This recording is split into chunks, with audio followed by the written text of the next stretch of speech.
अस्सलामु अलैकुम वरहमतुल्लाहि वबरकातुहू। चंद महीने पहले कोलकाता के अंदर उर्दू का एक प्रोग्राम होने जा रहा था जिसमें चीफ गेस्ट के तौर पर जावेद अख्तर को बुलाया गया था। जब वहाँ के उलमा को पता चला कि चीफ गेस्ट के तौर पर उर्दू के प्रोग्राम में जावेद अख्तर आ रहे हैं, जावेद अख्तर के बारे में कौन नहीं जानता कि वो एक मुल्हिद हैं, खुदा का इनकार करने वाले हैं। और ठीक है, आप खुदा का इनकार करते हो, भाई आपका नज़रिया है, कोई बात नहीं, लेकिन आप सामने वाले के नज़रिए को आप उसकी रेस्पेक्ट ना करो। आपका जो भी नज़रिया है कोई बात नहीं, आप आज़ाद हैं, अपने नज़रिए पर अमल कर सकते हैं, अपने नज़रिए को बता भी सकते हैं, लोगों को बोल भी सकते हैं कि भाई मेरे नज़रिए को फॉलो करो। लेकिन आप सामने वाला जो नज़रिया रखता है, जैसे कि इस्लाम का नज़रिया है कि खुदा का वजूद है, मरने के बाद जन्नत है, जहन्नम है, आप उसकी डिसरेस्पेक्ट करो तो ये मुनासिब नहीं है और ये बिल्कुल भी बर्दाश्त नहीं किया जा सकता। तो वहाँ के उलमा ने मुखालिफत की जावेद अख्तर की कि अगर इस प्रोग्राम में जावेद अख्तर आते हैं तो हम इस प्रोग्राम में शरीक नहीं होंगे, इसका बॉयकॉट करते हैं। और मुफ्ती शमाइल नदवी साहब इसमें बहुत आगे थे। उन्होंने तो खुला चैलेंज किया था कि जावेद अख्तर हमारे सामने बैठे, हमसे डिबेट करें, हमें बताएं, हम उनको समझाएंगे कि खुदा का वजूद है। तो वो चीज़ें बहुत हाईलाइट हुई और आखिर में वहाँ की जो गवर्नमेंट है कोलकाता की, उनको ये फ़ैसला लेना पड़ा कि ये प्रोग्राम कैंसिल किया जाए। खैर, वो बात आई गई हो गई और चंद महीने के बाद अब एक पोस्टर देखने को मिला, डज गॉड एग्जिस्ट के नाम से एक डिबेट 20 दिसंबर को दिल्ली के अंदर होने जा रही है, जिसमें फाइनली जावेद अख्तर एक तरफ होंगे, दूसरी तरफ मुफ्ती शमाइल नदवी साहब जो कि कोलकाता में बहुत अच्छा काम कर रहे हैं, और इन दोनों को जोड़ने वाले जो होंगे वो अभिसार शर्मा जो फेमस पत्रकार हैं वो होंगे। अब ये बहरहाल डिबेट होनी तय हो गई है कि जावेद अख्तर जो ये कहते हैं कि खुदा का वजूद नहीं है। मैंने शुरू में कहा कि जावेद अख्तर से हमें कोई प्रॉब्लम नहीं है और हमें किसी से कोई प्रॉब्लम नहीं है। कोई खुदा को माने तो ठीक, ना माने तो ठीक, भाई हमारा ये मुल्क है, पूरी दुनिया में आदमी आज़ाद है, जो जिसको चाहे फॉलो करे। प्रॉब्लम जब हो जाती है जब सामने वाले की चीज़ों को हम डिसरेस्पेक्ट कर रहे होते हैं, सामने हम अपने नज़रिए को थोप रहे हो, अपने नज़रिए के बारे में तो हम ये बोल रहे होते हैं कि बस यही सब कुछ है, और सामने वाले को हम ये बोल रहे होते हैं कि सामने जो ये कह रहा है वो ये बिल्कुल गलत है, ऐसा कुछ है ही नहीं है। तो फिर ये चीज़ें बहुत अच्छी नहीं होती हैं। लेकिन बहरहाल अब ये डिबेट तय हो गई है, 20 दिसंबर को ये डिबेट होने जा रही है। तो सबसे पहले तो हम मुफ्ती शमाइल नदवी साहब को दुआएँ देते हैं, उनको हिम्मत देते हैं और अल्लाह से दुआ करते हैं कि अल्लाह ताला इस डिबेट का फ़ायदा लोगों को हो। आम तौर पर जो मेरी थिंकिंग है, जो मैंने अब तक देखा है कि अब तक जितने मुनाजरे हुए हैं, क्योंकि देखो डज गॉड एग्जिस्ट एक ऐसा टॉपिक है जिस पर ऑलरेडी सैकड़ों बहसें हो चुकी हैं, जिस पर ऑलरेडी सैकड़ों किताबें लिखी जा चुकी हैं, और ये कोई नया टॉपिक नहीं है, बहुत पुराना टॉपिक चला आ रहा है। कुरान ने तो इस तरह की थिंकिंग रखने वाले लोगों को बहुत समझाया है। अगर कोई ईमानदारी के साथ जो किताबें अब तक लिखी गई हैं, जो बहसें इस पर अब तक हो चुकी हैं, और जो कुछ अब इस पर बोला लिखा जा चुका है, उन्हीं को अगर कोई ईमानदारी के साथ पढ़ ले तो वो इस बात का कायल हो जाएगा कि खुदा का वजूद है।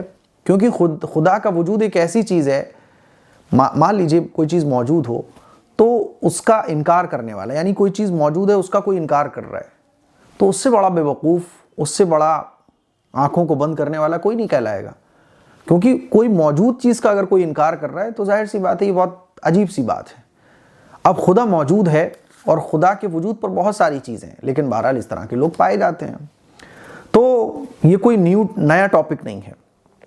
अब तक देखने में क्या आता है, आपने देखा होगा कि चाहे बरेलवी हों, देवबंदी हों, अहले हदीस हों, मुनाजरे और डिबेट्स अब तक जितनी भी हुई हैं, तो डिबेट्स का फ़ायदा लोगों को नहीं हो पाता है। क्योंकि डिबेट्स जब होती हैं तो दो लोग जब बैठते हैं तो दोनों के अपने अपने फॉलोअर्स होते हैं, और दोनों ही इसी इरादे के साथ बैठते हैं कि सामने वाले की बात को हमें तस्लीम ही नहीं करना है, मानना ही नहीं है। इसीलिए आपने देखा होगा अब तक जितने मुनाजरे और जितने डिबेट्स हुए हैं उसका फ़ायदा मुझे नहीं लगता कि हुआ है। बाकी हम दुआ करते हैं कि अल्लाह ताला मुफ्ती शमाइल नदवी साहब को कामयाबी दे और उनकी ज़बान से वो अल्फाज निकलें, वो लाइनें निकलें, वो हक़ उनकी ज़बान से निकले जो लोगों के दिलों को चीरता हुआ उनके दिलों में जगह बना ले, उनको वो बातें समझ में आ जाएं। हम तो यही दुआ करते हैं। लेकिन तजुर्बा ये है और देखने को ये मिला है कि डिबेट्स का कोई फ़ायदा अब तक नहीं हुआ है। ख़ास तौर पर जावेद अख्तर जैसा कोई मुल्हिद सामने बैठा हो जो भड़कने में नंबर 1, ज़बान में नंबर 1, और जब वो सामने वाले को सुनाने में आ जाए तो वो किसी को नहीं देखता है। तो आप अंदाज़ा लगा सकते हैं, लेकिन फिर भी हम उम्मीद रखते हैं और मुफ्ती शमाइल नदवी साहब के लिए दुआ करते हैं। दूसरी बात जो मैं कहना चाहूँगा, जो मेरे जहन में है, कि ये जो मौका चल रहा है, ये जो हालात चल रहे हैं, तो ये हालात ऐसे हैं कि इन हालात में अगर आपकी ज़बान से ठीक भी निकलता है तो हमारे मीडिया देख लें आप, हमारी मीडिया की क्या हालत है। अच्छा, कुछ लोग मुफ्ती यासिर साहब से मुतासिर होकर इस तरह से डिबेट्स, इस तरह से बहस में शिरकत करना भी चाहते हैं, और चाहते हैं वो कि भाई इस तरह से मुफ्ती यासिर साहब की तरह काम किया जाए। तो देखिए, मुफ्ती यासिर साहब जो बैठे हैं वो अमेरिका में बैठे हैं। अमेरिका के मीडिया को आप जानते हैं कि अमेरिका का मीडिया बिल्कुल क्लियर कट, वहाँ जो है सही उसको सही, जो गलत है वो गलत। और मुफ्ती यासिर साहब जो वहाँ काम कर रहे हैं, इसी वजह से खुला काम कर रहे हैं। हमारे इंडिया के मीडिया का क्या हाल है आप देख लीजिए। मौलाना महमूद बंदरी साहब का जो पूरा बयान था, उस पर कितना बवंडर मचा हुआ है। हमारे इंडिया के मीडिया का क्या, हमारे मीडिया का क्या हाल है कि तिल का वो पहाड़ बना दें। तो हमारा जो मीडिया है, बहुत अंदेशा है कि ये जो डिबेट होगी तो इसमें जो है ना मुफ्ती शमाइल नदवी साहब कुछ कहें और उसको वो उठा के कुछ का कुछ दिखा दे, बहुत चांसेस हैं। इसीलिए इसकी भी पूरी फील्डिंग लगाई जाए ताकि इस तरह से कोई मौका, देखो बिल्कुल मौका मीडिया के हाथ में आए ऐसा तो नहीं हो सकता। मीडिया तो कहीं से भी मौका हाथ लगा देता है, इधर से एक कट मारेगा, दूसरा कट इधर से मारेगा, और आपने बोला कुछ होगा, दिखा वो कुछ और देगा। तो इसका भी बड़ा ख्याल रखने की ज़रूरत है कि हमारा मीडिया जिस अंदाज से काम कर रहा है, तो इन तमाम चीज़ों को मलहूज़ रखना पड़ेगा। और मुझे उम्मीद है कि मुफ्ती शमाइल साहब की जो टीम है इसका लिहाज कर रही होगी।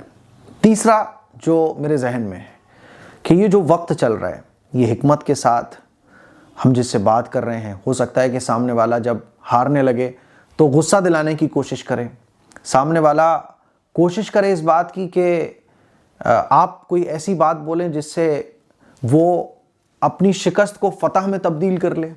क्योंकि जावेद अख्तर, देखो उम्र का भी एक बहुत बड़ा फ़र्क होता है। मैं मान लीजिए 32 साल का हूँ, एक आदमी 60 साल का मेरे सामने बैठा है, तो मैं कितनी ही किताबें पढ़कर आया हूँ, लेकिन एक ज़िंदगी का जो तजुर्बा होता है वो भी बहुत अहम चीज़ होती है। तो हो सकता है कि जावेद अख्तर, जैसे कि देखने में मिलता है कि जावेद अख्तर एग्रेसिव, एकदम गुस्सा, एंग्री मूड में, तो इसका भी बड़ा ख्याल रखना होगा कि हो सकता है जावेद अख्तर कोई बात ऐसी बोलें कि मुफ्ती शमाइल नदवी साहब, चूँकि होता है ना, एक जवानी में एक जोश होता है, एक जज्बा होता है, गुस्सा भी आ जाता है, तो इसका भी बड़ा ख्याल रखना पड़ेगा कि कहीं कोई बात आपसे ऐसी ना निकलवाई जाए जो आपकी उस बात को पकड़ कर फिर नफ़े की जगह नुकसान ज़्यादा हो जाए। तो इन तमाम चीज़ों को ध्यान में रखते हुए बहुत तमीज़, तहज़ीब, अदब के दायरे में इंशाअल्लाह ये बहस होगी, लेकिन हम सामने वाले को कोई भी ऐसा मौका ना दें जिससे वो शिकस्त को फतह में तब्दील कर दे। तो दो बातें हो गई, एक तो मुनाजरे का फ़ायदा नहीं होता, लेकिन हम उम्मीद करते हैं कि फ़ायदा होगा। आप जितने भी मुनाजरे देख लें, आप चाहे वो हमारे ही फ़िरक़ों में मुनाजरे देख लें, गैरों के साथ मुनाजरे देख लें, मुनाजरों का फ़ायदा नहीं होता। फ़ायदा कब होता है? फ़ायदा यही होता है कि अपनाइयत के साथ, मोहब्बत के साथ इंडिविजुअल एक मेहनत की जाए, जो मेहनत मौलाना कलीम सिद्दीकी साहब ने की, जो मेहनत मौलाना नौमानी साहब कर रहे हैं, सज्जाद नौमानी साहब कर रहे हैं, जो मेहनत मौलाना तारिक जमील साहब ने की, और जो मेहनत इस तरह से की गई है, उनका अगर आप फ़ायदा देखेंगे तो बहुत बड़ा है। और आप मुनाजरों की लाइन का अगर फ़ायदा देखें तो मुनाजरों की लाइन का फ़ायदा हमें कम मिलता है, नुकसान ज़्यादा मिलता है। और अब जो करंट सिचुएशन चल रही है, तो इस मौके पर मैं समझता हूँ कि डज गॉड एग्जिस्ट की जो बहस है, कहीं अल्लाह ना करे मैं गलत हूँ, लेकिन कहीं ये नुकसान का सबब ना बन जाए और तोड़ मरोड़ कर जो मीडिया हमारी बातों को पेश करता है, और बाज़ दफ़ा जो है ना डिबेट में सामने वाले को एग्रेसिव करने की कोशिश की जाती है कि भाई ये एंग्री मूड में आ जाए, तो ऐसा ना हो कि कुछ उल्टा पुल्टा हो जाए। इसका बहुत ख्याल रखने की ज़रूरत है। और मुनाज़रे जब मुकम्मल होते हैं तो सब अपनी अपनी फ़तह का जश्न मनाते हैं। तो मुफ्ती शमाइल नदवी साहब, मुझे उम्मीद है कि बहुत होशियारी के साथ, समझदारी के साथ ये मुनाजरा करेंगे, और इंशाअल्लाह सुम्मा इंशाअल्लाह हमें उम्मीद है कि इसका फ़ायदा भी होगा। लेकिन बस वही है कि जो करंट सिचुएशन चल रही है, मैं समझता हूँ कि इस तरह के मुनाजरे की ज़रूरत नहीं थी, बल्कि ज़रूरत इस बात की थी कि जो और टॉपिक्स चल रहे हैं और जो मुद्दे चल रहे हैं उस पर मेहनत की जाए और उन पर काम किया जाए। लेकिन बहरहाल जब मुफ्ती शमाइल नदवी साहब ने कोई फ़ैसला लिया है और इस तरह की डिबेट हो रही है, तो अब जब तय हो गई है तो हम अल्लाह से दुआ करें। और ये तमाम बातें जो मैंने कही मेरे दिल की बातें थी। आप इन बातों से कितना एग्री करते हैं कमेंट करके ज़रूर बताइएगा। अस्सलामु अलैकुम वरहमतुल्लाहि वबरकातुहू।